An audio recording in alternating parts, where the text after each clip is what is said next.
而你110，人哋110，點解咧？一個鐘嘅 remedial 咧150蚊咧，係太誇張。咦，百二啦，好冇？我而家百一啦，我自百二啦，己都驚驚地啊！好現實喎咁樣，一係你做多啲，一係你價錢升嘅啫噃。但係會唔會好多嗰啲學生都同你分享就話佢哋有個 fear 將個價錢調高啊？個個都有，個個都升。咁點樣可以跨過嗰個 fear 咧？心理，你係有 fear，但係咧唔代表係個 reality。我俾你個 example，我個客物理治療師嚟嘅，佢咧一嗯，開始30分鐘咧係99蚊，係啦，都好貴啊。99蚊。而家你估佢去到幾多？I don't know, like 150？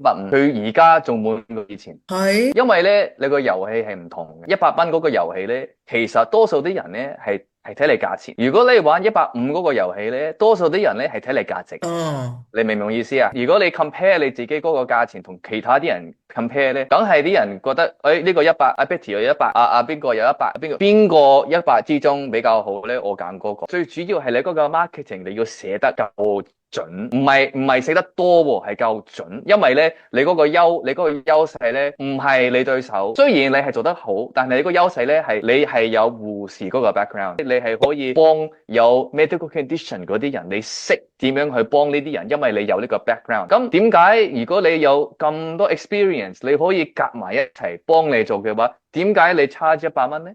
人哋都係100蚊喎，但係人哋淨係有個 diploma 嘅啫噃，你有咁多 係。experience，點係咪？而你110，人哋110，點解咧？咁因為就係我哋第一要寫得你嗰個 profile 要準啲，第二你嗰個 marketing 咧係揾啱嗰啲人，有啲人出到去咧就係驚，呢個唔知佢會唔會搞到我傷。Betty 唔係喎，Betty 係 nurse 嚟嘅噃，應該佢識嘅噃，我情願俾佢130，係咪？嗯。